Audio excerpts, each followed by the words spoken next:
Hello viewers నమస్తే.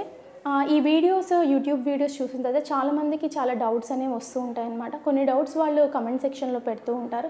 In those doubts ఆ డౌట్స్లో ఏంటంటే నేను ఇంపార్టెంట్ డౌట్స్ ఈజీగా ఆన్సర్ చేసే డౌట్స్ని నేను కొన్ని తీసుకుని మీకు ఆన్సర్ చేయాలని అనుకుంటున్నాను. మీకు ఏదన్నా ఈ వీడియోస్ చూసిన తర్వాత డౌట్స్ కానీ అరైజ్ అయిన పక్షంలో ఈ కింద కమెంట్ సెక్షన్లో కమెంట్ చేస్తే వాటిలో నుంచి చూస్ చేసుకుని నెక్స్ట్ వీడియోలో మళ్ళీ వాటికి ఆన్సర్ ఇవ్వడం అనేది జరుగుతుంది.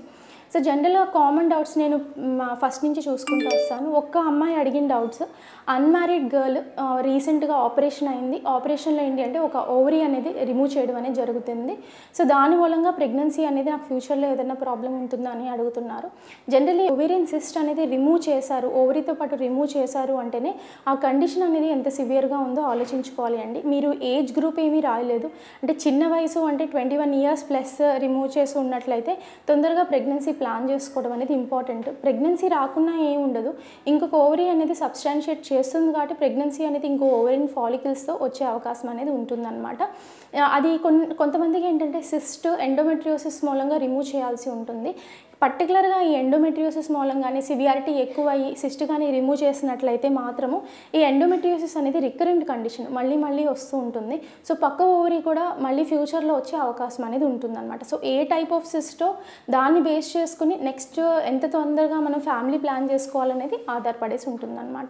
ఇంకొక అమ్మాయి అడిగిన క్వశ్చన్, పీరియడ్స్ టైంలో హెవీగా పెయిన్ వస్తుంది, హెవీగా హెడేక్ వస్తుంది, వామిటింగ్ వస్తుంది, దానికి ఏంటి కారణం, ఏమైనా చేయొచ్చా అని అడుగుతున్నారు. ఇనిషియల్గా పీరియడ్స్ స్టార్టింగ్ అందరికీ ఏంటంటే పెయిన్ వస్తుంది, దాన్ని స్పాస్మోడిక్ డిస్మెనోరియా అంటారు. స్పాస్మోడిక్ డిస్మెనోరియా అంటే యూజువల్లీ ఏంటంటే పీరియడ్ అయిన 1 to 3 days దాకా హెవీ పెయిన్ ఉంటుంది. ఆ హెవీ పెయిన్తో ఏంటి అంటే మనకి బ్లీడింగ్ టైం బయటకు వచ్చేస్తుంది కాబట్టి ఆ పెయిన్ అనేది బ్లీడింగ్ అయిపోయిన తర్వాత పోతుంది అనమాట. కానీ వామిటింగ్ సెన్సేషన్ రావడము అండ్ నెక్స్ట్ ఈ సివియర్ హెడేక్ రావడం అనేది యూజువల్లీ పీరియడ్స్ టైంలో జరగదు. అది స్ట్రెస్ తీసుకున్నా సరే వస్తుంది అనమాట. రికరెంట్గా వస్తుంది అంటే ఒకసారి వెజనల్ స్కాన్ చేయించుకోవడం అనేది చాలా ఇంపార్టెంట్. ఎందుకంటే ఎండోమెట్రియోసిస్ అనేది కొన్నిసార్లు ఏంటి అంటే సిస్టమిక్గా స్ప్రెడ్ అవుతూ ఉంటుంది. వెరీ రేర్లీ ఈవెన్ ఎండోమెట్రియోసిస్ అనేవి ఇంప్లాంట్స్ బ్రెయిన్లో కూడా ఉండే అవకాశం అనేది ఉంటుంది. అలాంటి ఏమైనా అబ్నార్మల్ కండిషన్స్ ఏమైనా ఉన్నాయో అని చెప్పేసి చూసుకోవాల్సి ఉంటుంది. నెక్స్ట్ అడిగిన డౌట్, హిస్ట్రోస్కోపీ చేశారు, 1 side ట్యూబ్ కార్నోవా దగ్గర పాలిప్ మళ్ళీ వస్తుందా అని అడుగుతున్నారు. జనరల్లీ పాలిప్స్ అనేవి ఏంటంటే over growth of the endometrium ఉంటుందండి. ఎండోమెట్రియం ఓవర్ గ్రోత్ అనేది ఏ మంత్కి ఆ మంతే ఉంటుందండి. కొంతమందికి ఏంటంటే రికరెన్స్ 3 months తర్వాత వస్తుంది, కొంతమందికి నెక్స్ట్ మంతే మళ్ళీ పాలిపెక్టమీ గ్రోత్ అనేది వచ్చేస్తుంది అనమాట. పడింకులేటెడ్ పాలిప్స్ అనేవి కింద బ్లడ్ సప్లై ఉండే పాలిప్స్ ఉంటాయండి. అది రికరెన్స్ అనేది ప్రతి కామన్. ఓకే, అయితే రికరెన్స్ రాకుండా మెడిసిన్స్ ఇచ్చినా సరే వచ్చిందంటే ఇట్స్ ఏ క్రానిక్ పాలిప్. మళ్ళీ పాలిపెక్టమీ రీపాలిపెక్టమీ సర్జరీస్ అనేవి చేసుకోవాల్సి ఉంటుంది. ఈ లోపల ఏ టైప్ ఆఫ్ ట్రీట్మెంట్ అంటే మనకి ఇంప్లాంటేషన్, ఎంబ్రియో ట్రాన్స్ఫరా, లేదు అంటే న్యాచురల్గా ట్రై చేయమన్నారా, దాని మీద ఆధారపడేసి ఉంటుందండి. అది మీ గర్భసంచి మీద టోటల్లీ ఆధారపడి ఉంటుందండి.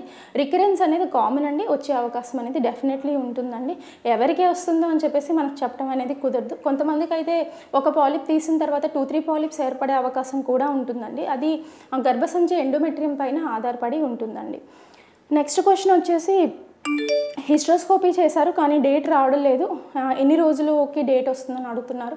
హిస్ట్రోస్కోపీ అనేది యూజువల్లీ మనము పీరియడ్ అయిన 6వ రోజు నుంచి పీరియడ్ అయిన సుమారుగా 11వ రోజు దాకా చేసుకోవచ్చు అండి.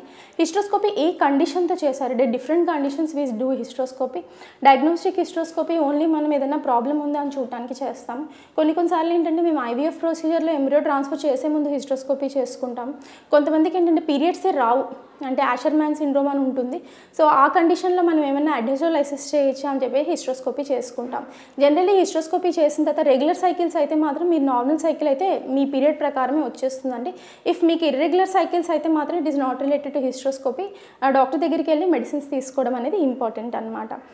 అండ్ నెక్స్ట్ క్వశ్చన్ వచ్చేసి, నాకు గర్భసంచి చిన్నగా ఉంది, ఎగ్ క్వాలిటీ లేదు, ఎండోమెట్రియం ప్రాబ్లం ఉంది అని చెప్పారు, 8 years మ్యారేజ్ అవుతుంది, సొల్యూషన్ ఏమైనా చెప్పగలరా.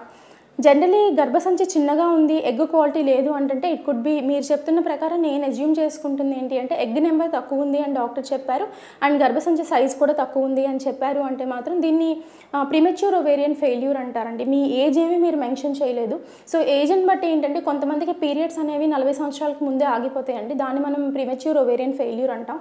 ఈ ప్రిమెచ్యూర్ ఓవేరియన్ ఫెయిల్యూర్ అయిన పేషెంట్స్కి ఏంటి అంటే పీరియడ్స్ రెగ్యులర్గా రావండి, రెగ్యులర్గా వచ్చే అవకాశం అనేది ఉండదు. ఎందుకంటే there is no reserve, egg అనేది లేదు. దాని మూలంగా ఏంటంటే గర్భసంచి వాళ్ళకి మెనోపాజల్ స్టేట్కి వెళ్ళిపోతుంది. అందుకనే పీరియడ్స్ అనేవి రావన్నమాట. ఈ పర్టికులర్ పేషెంట్స్ ప్రెగ్నెన్సీ కోసం ప్లాన్ చేసుకుంటున్నట్లయితే హార్మోనల్ రీప్లేస్మెంట్ థెరపీ అని చెప్పేసి సుమారుగా 5 months నుంచి 6 monthsకి ట్రీట్మెంట్ ఇవ్వడం అనేది జరుగుతుంది.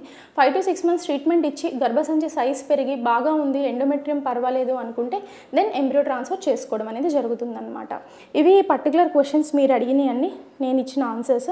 మీకు ఇంకేమైనా డౌట్స్ అండ్ ఇంపార్టెంట్ డౌట్స్ ఏమైనా ఉన్నాయి అడగాలనుకుంటే కామెంట్ సెక్షన్లో మెన్షన్ చేయండి. నెక్స్ట్ వీడియోలో వీటికి ఆన్సర్ ఇవ్వడం అనేది జరుగుతుంది. Thank you viewers.